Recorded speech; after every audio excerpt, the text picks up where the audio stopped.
Shalom, jumpa lagi dalam program Situng Palsia 7 menit pelajari Alkitab bersama Pendeta Semintuan. Hari ini kita akan merenungkan bersama topik yang menarik. Mujizat kesembuhan ilahi itu karena iman siapa? Kita berdoa. Tuhan Yesus pimpin kami, terangi kami supaya kami dapat memahami dan melakukan firman. Amin. Nah, kalau kita melihat, seringkali kita menyaksikan KKR baik melalui media ataupun kita saksikan sendiri. Ada banyak orang mengalami mujizat katanya, kesembuhan ilahi. Atau ketika didatangi oleh pendeta, didoakan oleh pendeta, oleh evangelis, oleh hamba Tuhan, kemudian alami kesembuhan. Menjadi pertanyaannya, kesembuhan itu karena iman siapa? Iman pendetanya? Iman orang yang disembuhkan? Atau siapa? Itu pertanyaan kita. Nah, kita lihat dalam catatan Alkitab. Saya mencatat ada beberapa. Naaman itu bukan Naaman yang beriman, karena dia ngamuk-ngamuk, marah-marah. Saya pikir dia itu datang, Elisa yang maksudnya hambanya, Nabi. Datang memegang tangan saya, bagaimana terus aku sembuh. Kenapa juga aku harus nyebur ke sungai Yordan? Ngapain sih? Sungai di Arab kan lebih banyak. Tapi hamba-hambanya bilang, Tuhan, kan kalau dia hanya suruh mandi saja, kan gak susah. Dan iman daripada budak perempuannya, budak dari Israel yang ditawan. Budak itu berkata bahwa di Israel ada hamba Tuhan yang bisa menyembuhkan sakit kusta Naaman. Naaman tidak beriman, tetapi dia mengalami kesembuhan. Yairus, anaknya sudah meninggal. Anaknya tidak mungkin beriman, tapi iman bapaknya akhirnya anaknya dibangkitkan oleh Yesus. Perempuan yang pendarahan, asalku jamah jubahnya, aku sembuh. Benar sembuh. Jadi iman dari perempuan itu sendiri. 10 orang kusta disuruh pergi ke imam untuk periksa sudah sembuh apa belum. Mereka pergi, berarti iman masing-masing. Namun hanya satu yang balik, orang Samaria. Kemudian Bartimeus buta. Yesus anak Daud. Dia percaya Yesus, berarti imannya sendiri. Dia disembuhkan. Anak janda di Naim. Anak janda itu sudah meninggal. Ibunya juga bingung kenapa Yesus berhentikan dia. Tetapi baik ibunya, baik anaknya sudah mati, gak beriman, gak mungkin ya. Tapi ibunya bingung. Tapi disembuhkan. Dibangkitkan kembali anaknya. Perwira di Roma. Bukan hambanya sakit. Perwira ini datang pada Yesus memohon kesembuhan. Hambanya sembuh bukan karena imannya dia, mungkin juga imannya dia, tapi juga iman dari perwira Roma. Kemudian anak perempuan yang kerasukan setan, perempuan Sirofenisia, yang kemudian Tuhan Yesus bilang lebih baik makanan itu jangan kasih kepada anjing. Waduh, luar biasa itu. Tetapi ibu itu beriman anaknya bisa sembuh. Karena iman ibunya anaknya sembuh.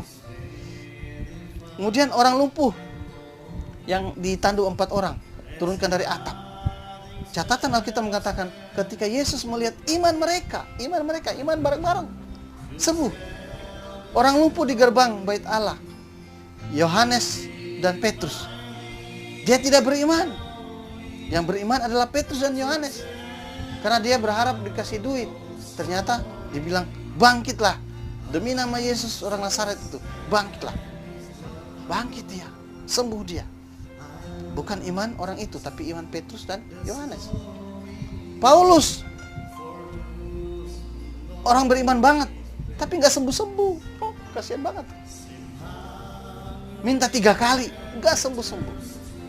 Apa Paulus kurang beriman? Ternyata iman juga tidak bisa menyembuhkan. Timotius juga sakit pencernaan. Makanya Paulus bilang, taruhlah sedikit anggur dalam minum supaya karena pencernaan terganggu. Apakah Timotius kurang beriman? Dia beriman tapi gak sembuh juga. Jadi sebenarnya kesembuhan ilahi itu tergantung iman siapa. Padahal Paulus, Timotius beriman tapi tidak sembuh. Jadi ada iman sendiri, ada iman bareng-bareng, ada iman orang lain, ada iman bersama-sama, ada iman daripada hamba Tuhan. Jadi sebenarnya iman siapa? Markus 1 ayat 41. Saya akan bacakan. Maka tergeraklah hatinya oleh belas kasihan. Lalu ia mengulurkan tangannya menjamah orang itu dan berkata, aku mau jadilah engkau tahir. Kemudian Markus 6 ayat yang ke-34. Ketika Yesus mendarat, ia melihat sejumlah besar orang banyak, maka tergeraklah hatinya oleh belas kasihan kepada mereka. Jadi yang memberikan kesembuhan itu tidak tergantung iman. Bukan. Tetapi semuanya bergantung karena kasih sayang Tuhan. Karena kasih karunia Tuhan. Namun ada kelebihan jika orang itu dia beriman pada Yesus. Ada kelebihan. Dia bukan hanya sembuh dari penyakit, tetapi dia sembuh dari seluruh hidupnya. Seluruh hidupnya mengalami kesembuhan. Yang paling utama itu malah dia sembuh rohani. Dia dilahirkan kembali. Dia mengenal Yesus. Dia mendapatkan keselamatan. Makanya setiap kali ada kesembuhan itu, Tuhan Yesus berkata, iman menyelamatkan. Bukan hanya kesembuhan yang diterima, tapi kesembuhan ilahi yang paling utama adalah dia mendapatkan keselamatan. Mana yang lebih penting? Kesembuhan tubuh atau jasad? Sembuh dari sakit atau kesembuhan total? Dua-duanya ya. Tapi yang paling penting pasti adalah kesembuhan abadi kekal. Itu yang harus kita. Marilah kita mencari kasih sayang Tuhan, berharap kasih sayang Tuhan, melihat kasih sayang Tuhan. Itu yang akan menyembuhkan kita, menguatkan dan meneguhkan kita. Sehingga kalaupun mungkin kita tidak sembuh fisik kita, tetapi kita mengenal Dia dan kita diselamatkan. Tuhan Yesus memberkati kita. Oh, no.